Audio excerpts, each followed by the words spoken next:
Conference. Actor Will Smith said recently that diversity is America's superpower, going on to say that you need everyone's ideas in the gumbo.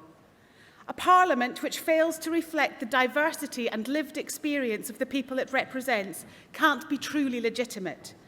A party that puts a slate of candidates who don't reflect the people it aims to represent can't be fully credible.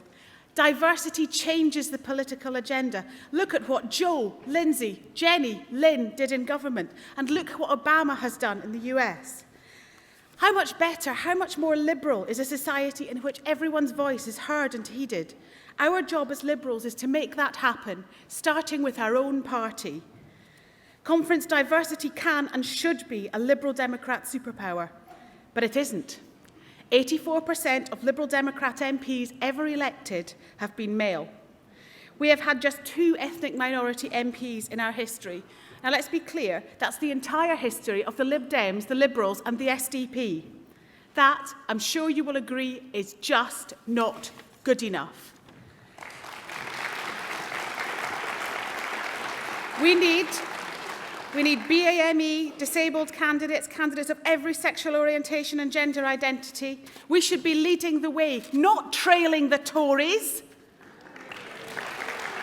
Tim Farron has been clear.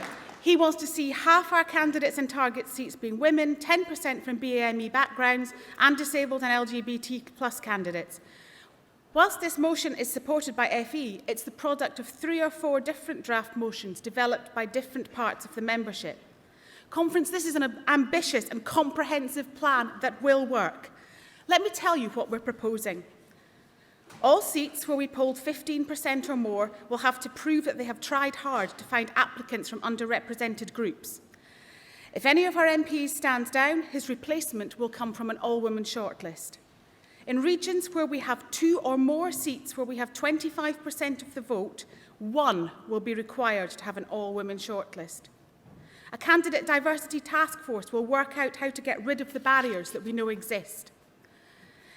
Any local party will be able to reserve spaces on shortlists for people from underrepresented groups defined in the Equality Act as BAME, LGBT and disabled. This is a first for a UK party. There are lots of people who wish we could legally do more, and one of them, I want to see the party campaigning for the Equality Act to be extended to cover exclusive shortlists for all underrepresented groups. This is why we're happy to accept Amendment 2. It is this combination of measures that will ensure success. We need them all. We've been traditionally reluctant to adopt all-women shortlists, and I know that most opponents are as committed to equality and diversity as I am. Here's the thing, though, they work. The massive effort put into other methods has not worked. Look at Labour's success. 43% of their MPs are now women. Look at the one time we've managed to achieve a gender-balanced team of candidates in an election, when we used zipping in the 1999 Euros. Internationally, the British Parliament is 49th in the world in terms of its percentage of women MPs. And every other country, bar 2, that has better female representation has taken some form of positive discrimination. The Scottish Party has already gone much further than the provisions in this motion, with members voting for by a margin of 3 to 1 for measures such as ring-fenced funding to support candidates from underrepresented groups and ensuring that the candidates in our top 5 winnable seats will be women. Conference, I realise this is uncomfortable, but we have to recognise that the culture of this party can be a big barrier to equality.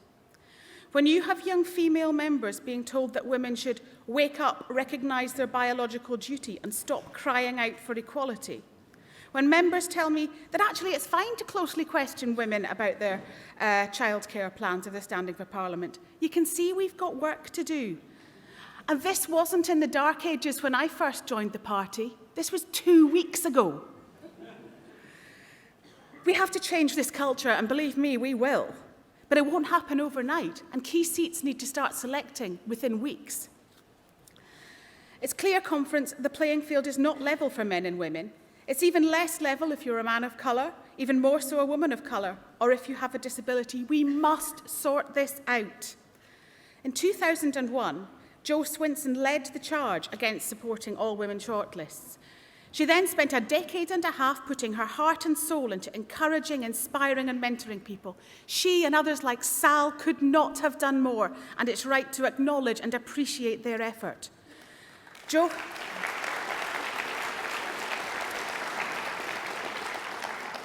Jo's changed her mind, though, because we've gone so far backwards. She told Scottish Conference, "We're now the outlier, the anomaly, the party that looks like we just don't get that the world has changed." Jo wasn't alone. Speaker after speaker said they'd been dead set against, but had now come round to the idea. Another feature of that debate was that a stream of young people from underrepresented groups saying that they would be more likely to put themselves forward for selection. We know that if we adopt these mechanisms, we will be able to achieve the targets set by our leader. Rejecting them would just embed the discrimination that already exists in our party. As Tim pointed out the other day, our constitution demands that we oppose all sorts of entrenched privilege and inequality. Using these methods is entirely consistent with our liberal values. Sometimes people treat the use of quotas and all-women shortlists and getting the best person for the job as if they are entirely different things. That is a false dichotomy and is not backed up by the evidence.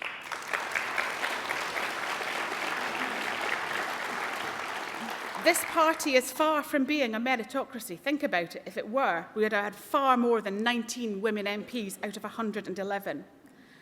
Recently, academic research busted many of the commonly held myths about all-women shortlists. They found that they resulted in a higher quality of candidates across the board who went on to perform well in Parliament. And those elected were diverse in other ways too. They conclude, quotas do not pose a threat to merit at any stage of the political process. The Liberal Democrats should be enthusiastically embracing the move towards all-women shortlists. If you vote to remove this from the motion, you will rip the heart out of it. Even the Canadian Liberals' approach only gets us so far. Justin Trudeau was rightly praised for appointing a 50-50 cabinet, but the overall make-up of their parliamentary party is not as good. Out of 150 new MPs, only 44 were women. But there's some benefits to that. Let me explain why. Back in 2005, a key seat in Scotland was selecting. I wouldn't let them, as candidates convener, proceed with an all-male list. They found a woman candidate when they re-advertised, and that was Alison McInnes, our fantastic Justice spokesperson. The Scottish Party was stunned, however, when she was beaten to first place on the list for the coming elections by a white man. Conference, we need to think about the message we send by our vote today.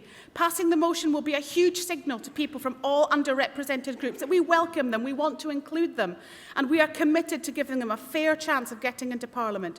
You have to decide whether you want to bust through the glass ceiling or cement it in place. There is no middle route. Please support the motion and Amendment 2. Thank you very much, Caron.